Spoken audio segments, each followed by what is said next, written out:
ప్రత్యామ్నాయంగా తయారు చేసి జగన్ని పైకి ఎదిగేలా చెయ్యడం అనేటటువంటి దిశగా అడుగులు వేస్తే సాధ్యమవుతుంది.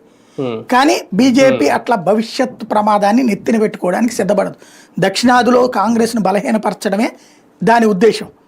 కర్ణాటకలో రేపు పొద్దున ఖచ్చితంగా వాళ్ళే కొడతారు.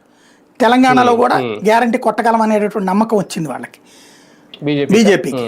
ఆ టైంలో ఇక్కడ మళ్ళీ కాంగ్రెస్ను పుంజుకునేలా చేసి వాళ్ళు ఎత్తిని మళ్ళీ ఎందుకు పెడతారు? దక్షిణాది నుంచి కూడా కాంగ్రెస్ని దెబ్బతీ ఉత్తరాదిలో కొట్టేశారు, ఈశాన్యంలో కొట్టేశారు. మిగిలిన్నది దానికి ఏదైనా ఉనికంటే దక్షిణాదే. అంటే ఇప్పుడు అదే కదా, దక్షిణాదిలో కొట్టించకూడదనే కదా, బీజేపీ కొట్టకూడదనే కదా వీళ్ళ వ్యూహం, కాంగ్రెస్ వ్యూహం. దానికి ఎట్లాగా ఒప్పుకుంటారంటున్నా బీజేపీ వాళ్ళు. కాబట్టి కానీ ఒకటిసారి ఇండివిజువల్ యాక్టివిటీ స్టార్ట్ అయ్యింది కాంగ్రెస్ ఆంధ్రప్రదేశ్లో. దానివల్ల ఓకే, వైసీపీ నుంచి కాంగ్రెస్లోకి వెళ్ళే వాళ్ళు అనేది ఒకటి, అలాగే కాంగ్రెస్ నుంచి కూడా కొంతమంది వైసీపీకి వచ్చే ఆలోచనలో ఉన్న వాళ్ళు వాళ్ళని ఆపడానికి కూడా ఒక ప్రయత్నం జరిగింది అనేది, కనీసం అందులోనైనా సక్సెస్ అవుతుందా?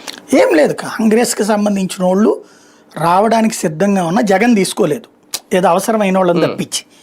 ఇప్పుడు మన శైలజానాథ్ ఆ నియోజకవర్గంలో గ్యాప్ ఉంది కాబట్టి జగన్ ఫార్ములా ఏంటంటే ఏ నియోజకవర్గాల్లో అయితే తమోళ్ళు వెళ్ళిపోయారు, 50-55 ఉన్నాయి కదా, అక్కడ బలమైన కాంగ్రెస్ లీడర్ ఫైనాన్షియల్గా వెల్ సెటిల్డ్ అయిన వాళ్ళు కనుక వచ్చేటట్టు తీసుకుంటాడు ఆయన.